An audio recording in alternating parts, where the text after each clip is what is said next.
میرے سامنے اس وقت یہ ایک رگ ہے اور یہ رگ جو ہے یہ واش روم میں جو ہم ٹوائلٹس میں اپنے یوز کرتے ہیں میٹس، یہ ان کے لیے استعمال ہوتی ہے. اس کے اوپر دیکھنے میں بظاہر ایک ایبسٹریکٹ ڈیزائن نظر آ رہا ہوگا آپ کا، لیکن اگر آپ اس ڈیزائن کو کلوز میں جا کے دیکھیں تو کوئی بھی شخص جو عربی سے ذرا سی دلچسپی رکھتا ہے وہ سمجھ سکتا ہے کہ یہ جو لفظ ہے یہ اس وقت اللہ لکھا ہوا ہے. جس طرح یہ بھی کیمرہ کلوز کر رہا ہے آپ کو شاید اس کے ساری جو لفظ ہیں، ساری جو اس کے حرف ہیں وہ سمجھ میں آ رہے ہوں. میں اس کو اٹھا کر بھی آپ کو دکھا دیتی ہوں. اس کو اس طرح سے دیکھ پانا کیمرے کی آنکھ سے ممکن ہے یا نہیں مجھے نہیں معلوم. آپ دیکھ پا رہے ہیں اس طرح جیسے میں دیکھ رہی ہوں یا نہیں؟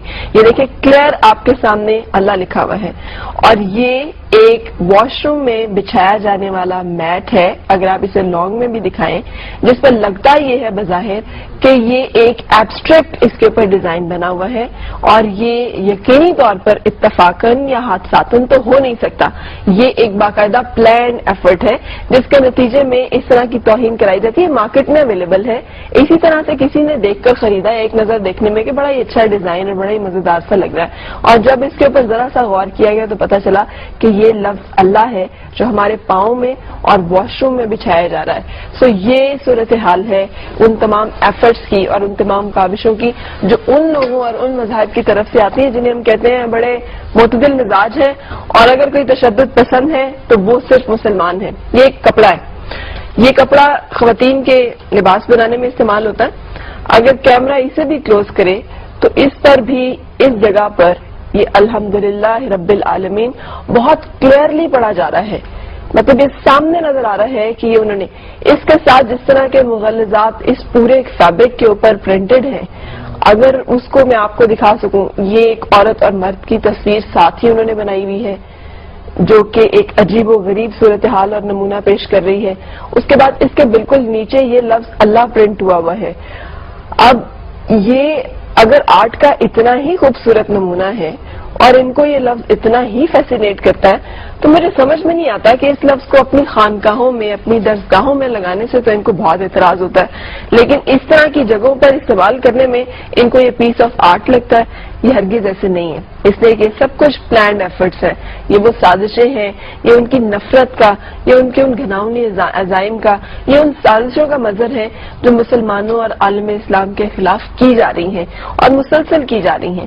تو ہمیں اب جبکہ ہم ساری چیزیں امپورٹڈ استعمال کر رہے ہوتے ہیں مارکیٹ میں جائیں تو یہ فیبرک بہت سستا سا مل رہا ہوگا. اب پتہ نہیں اویلیبل ہے یا نہیں ہے لیکن مجھے یہ مل پایا. اور اس طرح کی اور بہت ساری جگہیں اور بہت سارا جگہوں پہ ایسا ہو رہا ہوگا جو میرے پاس ابھی نہیں ہے. لیکن آپ جب بھی جائیں پلیز کائنڈلی جب ہم باہر کی چیزیں خریدتے ہیں تو اس میں ان چیزوں کے اوپر ضرور غور کریں کہ ان کے انگریڈینٹس کیا ہیں. ہم جو لپسٹکس استعمال کر رہے ہیں اس میں سور کی چربی استعمال کی جا رہی ہے.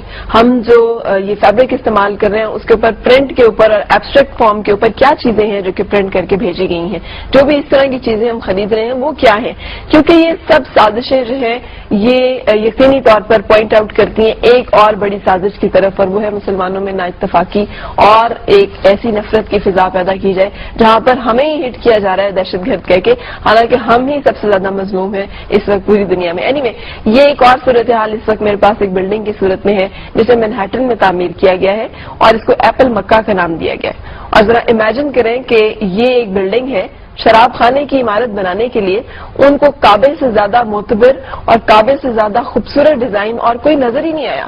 کوئی اور ڈیزائن ان کی نگاہوں میں جچا ہی نہیں کہ وہ اس کو شراب خانہ بنا سکیں.